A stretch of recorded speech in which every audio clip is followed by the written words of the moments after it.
Plano de leitura bíblica, dia 25 de outubro, Ester, de 11 a 16 e Salmo 104. Salmo 104. Celebrai o Senhor, aclamai o seu nome, apregoai entre as nações as suas obras, cantai-lhe hinos e cânticos, anunciai todas as suas maravilhas, gloriai-vos do seu santo nome. Rejubile o coração dos que procuram o Senhor. Recorrei ao Senhor e ao seu poder. Procurai continuamente sua face. Recordai as maravilhas que operou, seus prodígios e julgamentos, por seus lábios proferidos. Ó descendência de Abraão, seu servidor, ó filhos de Jacó, seus escolhidos. É ele, o Senhor nosso Deus. Suas sentenças comandam a terra inteira. Ele se lembra eternamente de sua aliança, da palavra que empenhou a 1000 gerações, que garantiu a Abraão e jurou a Isaque, e confirmou a Jacó irrevogavelmente, e a Israel como aliança eterna, quando disse: Eu te darei a terra de Canaã, como parte de vossa herança. Quando não passavam de um reduzido número, minoria insignificante e estrangeiros na terra, e andavam errantes de nação em nação, de reino em reino. Não permitiu que os oprimissem, e castigou a reis por causa deles. Não ouseis tocar nos que me são consagrados, nem maltratar os meus profetas. E chamou a fome sobre a terra, e os privou do pão que os sustentava. Diante deles enviara um homem, José, que fora vendido como escravo. Apertaram-lhe os pés entre os grilhões, com cadeias cingiram-lhe o pescoço, até que se cumpriu a profecia e o justificou a palavra de Deus. Então o rei ordenou que o soltassem. O soberano de povos o livrou, e o nomeou senhor de sua casa e governador de seus domínios, para, a seu bel prazer, dar ordens a seus príncipes e a seus anciãos lições de sabedoria. Então Israel penetrou no Egito, Jacó foi viver na terra de Cã. Deus multiplicou grandemente o seu povo e o tornou mais forte que seus inimigos. Depois, de tal modo lhes mudou os corações, que com aversão trataram o seu povo e com perfídia os seus servidores. Mas Deus lhe suscitou Moisés, seu servo, e a Arão, seu escolhido. Ambos operaram entre eles prodígios e milagres na terra de Cã. Mandou trevas e se fez noite. Resistiram, porém, às suas palavras. Converteu-lhes as águas em sangue, matando-lhes todos os peixes. Infestou-lhes a terra de rãs, até nos aposentos reais. A uma palavra sua vieram nuvens de moscas, mosquitos em todo o seu território. Em vez de chuva, lhes mandou granizo e chamas devorantes sobre a terra. Devastou-lhes as vinhas e figueiras, e partiu-lhes as árvores de seus campos. A seu mando vieram os gafanhotos e lagartas em quantidade enorme, que devoraram toda a erva de suas terras e comeram os frutos de seus campos. Depois matou os primogênitos do seu povo, primícias de sua virilidade. E Deus tirou os hebreus carregados de ouro e prata. Não houve nas tribos nenhum enfermo. Alegraram-se os egípcios com sua partida, pelo temor que os hebreus lhe tinham causado.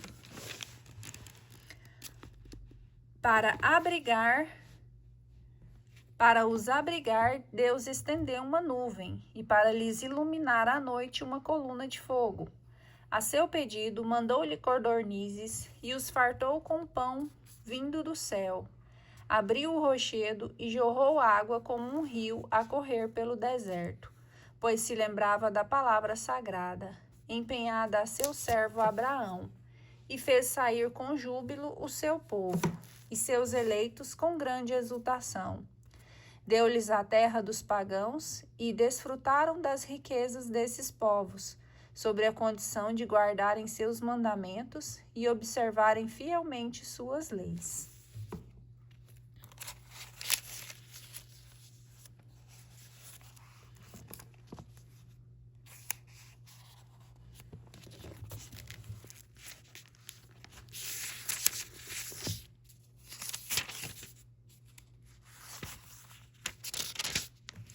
Esther, capítulo 11. Anotação referente à tradução grega.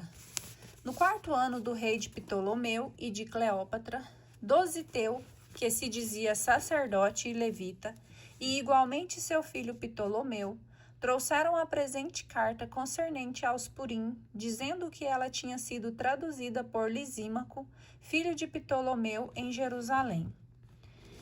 Nota de São Jerônimo. Figurava na Vulgata grega também o seguinte prólogo, que não se encontra nem em hebraico, nem nos tradutores. Prólogo. Sonho de Mardoqueu.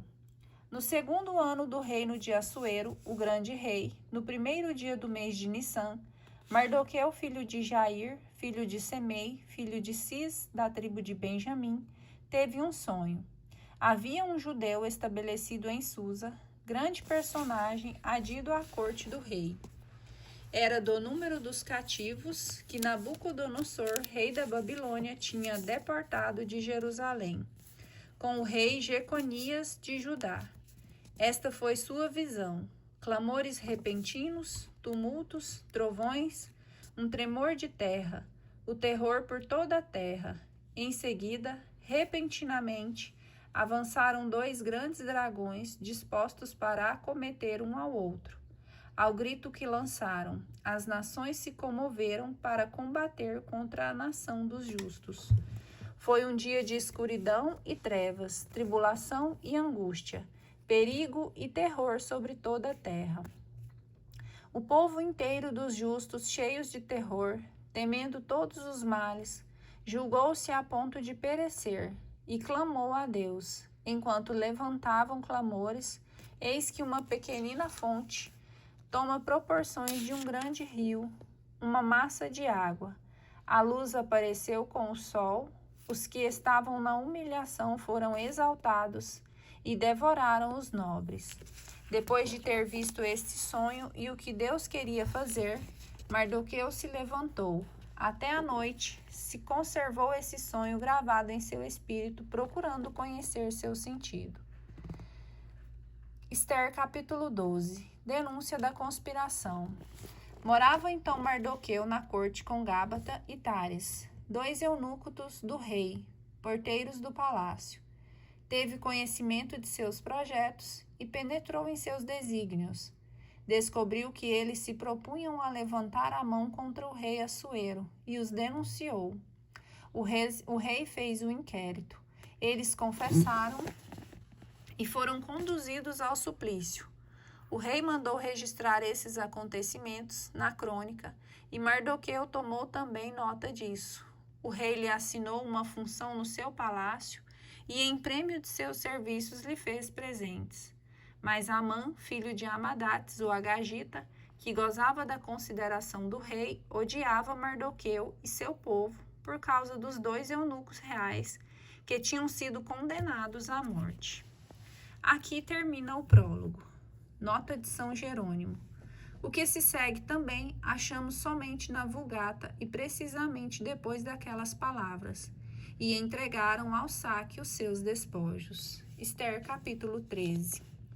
Texto do Edito de Proscrição. Assuero, o grande rei, a seus vassalos, os sátrapas e os governadores das 127 províncias, da Índia até a Etiópia, manda o que se segue.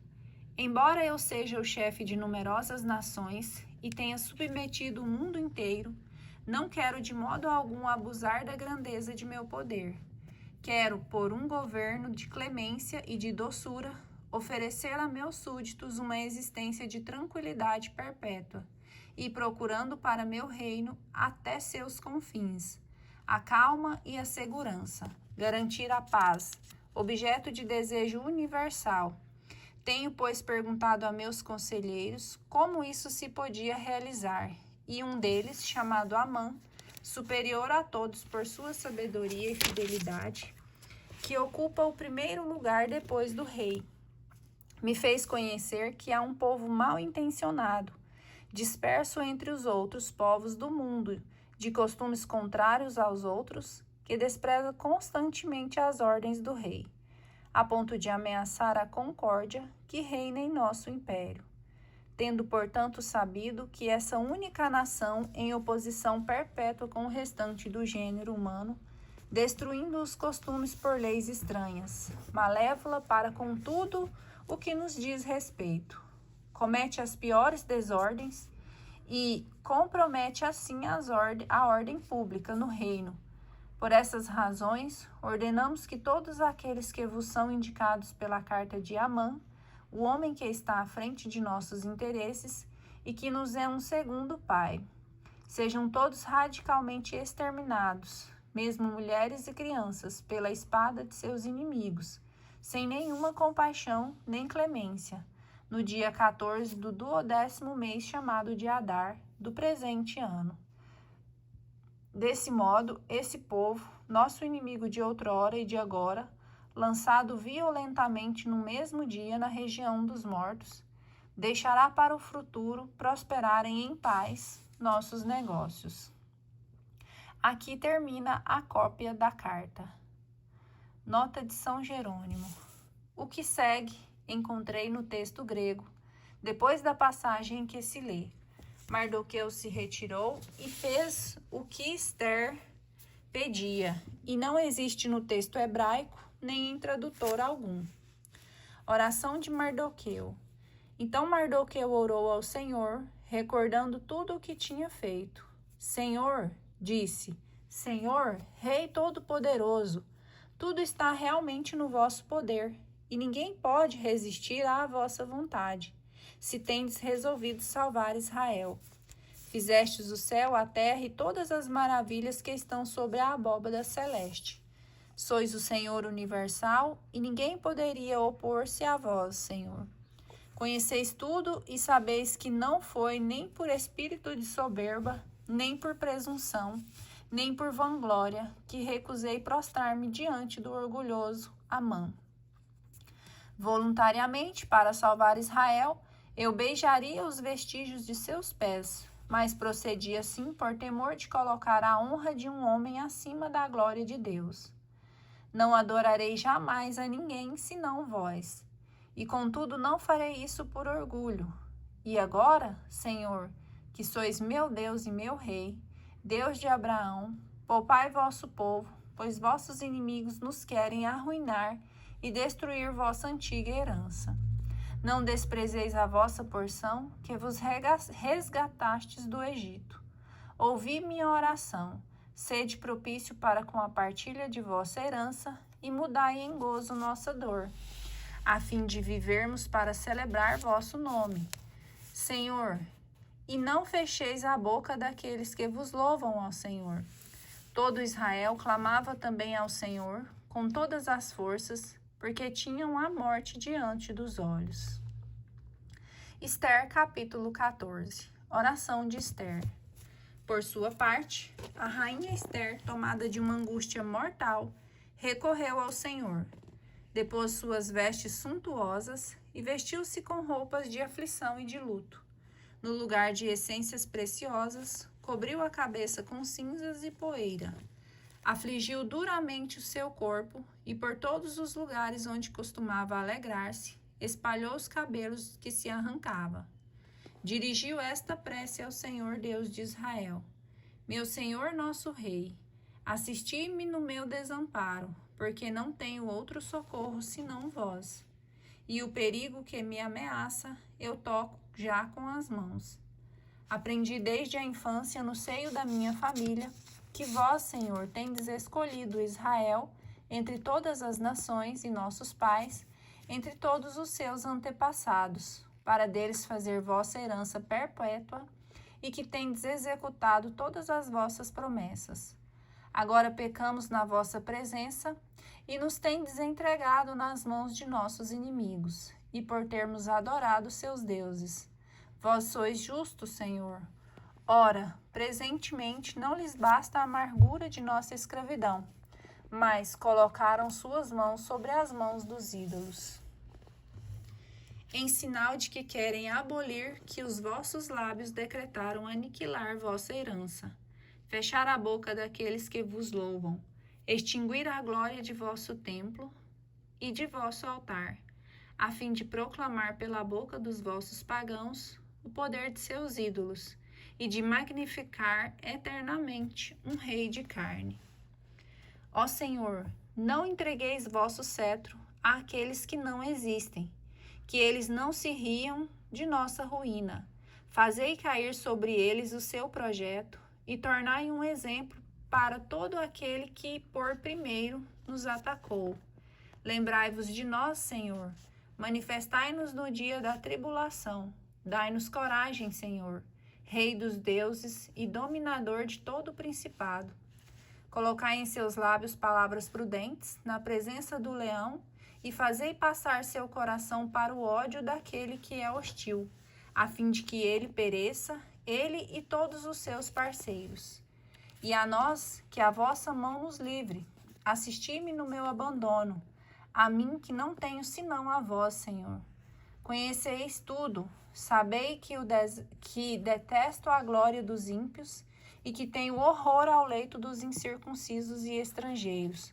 Conheceis a necessidade a que estou reduzida e como abomino a insígnia da dignidade que está sobre minha cabeça nos dias em que devo aparecer em público. Sim, eu a abomino como um pano manchado e não a levo nos dias de meu retiro. Vossa serva não comeu à mesa de Amã, nem honrou com sua presença os banquetes do rei, nem bebeu o vinho das libações. Jamais, desde o dia de sua elevação até hoje, vossa serva não experimentou alegria, a não ser em vós, Senhor Deus de Abraão. Ó Deus, que sois poderoso sobre todas as coisas, ouvi a voz daqueles que não têm outra esperança. Livrai-nos da mão dos malvados e livrai-me de minha angústia. Nota de São Jerônimo. Isto também achei na edição Vulgata. Esther, capítulo 15. Exortação de Mardoqueu à rainha. Mardoqueu mandou pedir a Esther que fosse ter com o rei para lhe pedir graça e suplicar em favor de sua pátria. Recorda-te, mandou-lhe dizer, do tempo de tua humilhação, como eras alimentada pelas minhas mãos. Amã, o primeiro dignatário após o rei, falou contra nós, para nossa ruína. Roga, pois, ao Senhor e fala ao rei por nós. Livra-nos da morte. Diligência de Esther junto de Assuero. No terceiro dia, terminando sua prece, Esther despiu suas vestes de dor e revestiu suas vestiduras de cerimônia. Assim, adornada depois de ter invocado a Deus, árbitro e salvador universal, tomou consigo 2 servas. Apoiava-se sobre uma como uma pessoa delicada, ao passo que a outra a seguia, levando a cauda de seu vestido. Estava rosada como uma flor de beleza, de rosto alegre e atraente, mas com o coração angustiado pelo temor. Passou, pois, todas as portas e se apresentou diante do rei. Assuero estava assentado em seu trono, revestido de todos os ornamentos de sua majestade, coberto de ouro e de pedrarias, e seu aspecto era imponente. Logo que o rei levantou a cabeça radiante de esplendor e dirigiu seu olhar cheio de cólera à rainha, mudando de cor, desfaleceu e se deixou cair sobre os ombros da criada, que a acompanhava. Deus mudou então em doçura a cólera do rei. Todo perturbado, levantou-se precipitadamente de seu trono e a tomou nos braços até que ela voltou a si, procurando acalmar seu temor com doces palavras. — Que tens, Esther? Perguntou ele. — Sou teu irmão, não temas. Não morrerás, porque nossa ordem não concerne, senão ao comum do povo.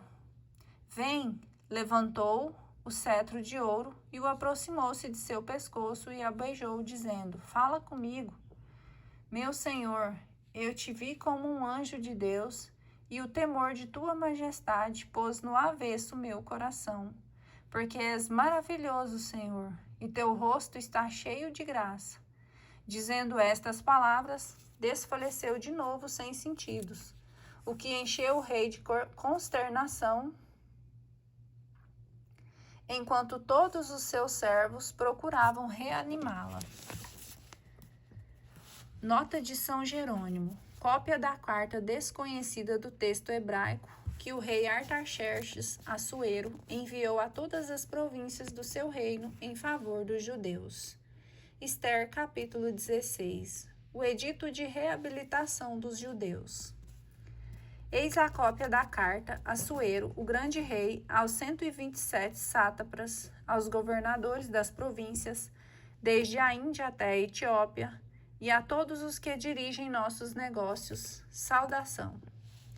Há muitos que, cumulados de honras pela grande bondade de seus benfeitores, tornaram-se arrogantes.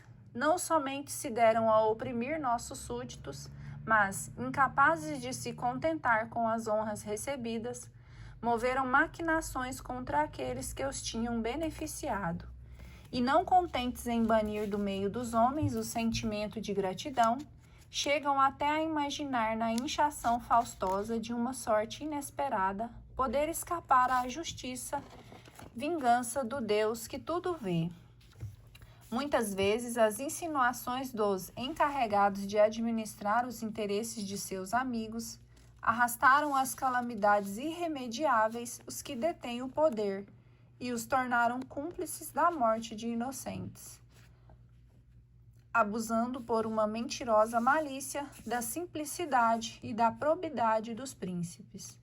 Isso é o que se pode verificar, não tanto pelas relações passadas que chegaram até nós, como acabamos de recordar, quando examinamos os fatos criminosos de vós conhecidos, perpetrados por essa calamidade de homens indignamente revestidos de autoridade. Em consequência disso, é necessário vigiar para assegurar no futuro para todos a tranquilidade e a paz do reino, realizando mudanças e julgando prudentemente os acontecimentos que se apresentam para enfrentá-los sempre com equidade. Ora, pois, é assim que o macedônio Amã, filho de Amadates, homem verdadeiramente estranho ao sangue dos persas e muito alheio à nossa bondade, embora gozasse de nossa hospitalidade e fosse favorecido de nossa universal benevolência, a ponto de ser chamado nosso Pai e de ver todos se curvarem diante dele, até a terra, como quem ocupa o lugar da segunda pessoa depois do trono real. Não soube conter sua presunção e intentou privar-nos tanto do poder como da vida, por insinuações cautelosas e sutis. Procurou a morte de nosso Salvador e grande benfeitor Mardoqueu, como também a de Ester, a irrepreensível companheira de nosso reino e de toda a sua nação. Pensava surpreender-nos assim, isolados para transferir o império dos persas aos macedônios. Mas esses judeus que os criminosos votavam à morte, verificamos que não eram, de modo algum, malfazejos, mas, pelo contrário, dirigidos por leis muito cheias de equidade. E que eles são filhos do Altíssimo, Deus vivo, o qual nos conserva a nós, como nossos antepassados, esse reino em grande prosperidade. Fareis, portanto, bem, não levando em conta as cartas enviadas por Amã, filho de Amadates, visto que o autor deste crime foi suspenso numa forca diante das portas de Susa, com toda a sua família, tendo-lhes Deus o Senhor universal, infligindo prontamente o castigo que merecia. Que uma cópia desse presente edito seja afixada por toda a parte. Deixai os judeus observar suas leis com toda a liberdade e prestai-lhe assistência para que possam defender contra todos os que os ataquem no dia marcado para a ruína deles, isto é, no dia 13 do 12º mês chamado Adar, porque esse dia marcado para a perda da raça escolhida, Deus, o Senhor universal, o tocou em dia de alegria. Por conseguinte, celebrareis esse dia memorável com grande alegria, como uma de vossas solenidades, a fim de que agora e daqui em diante seja um dia de salvação para nós e para os persas de boa vontade, e uma recordação da ruína dos que maquinaram contra nós. Toda cidade e toda província que não observar essas ordens será entregue à furiosa devastação do ferro e do fogo. Desse modo, se tornará não somente inacessível aos homens, mas ainda horror perpétuo para os animais selvagens e para as aves.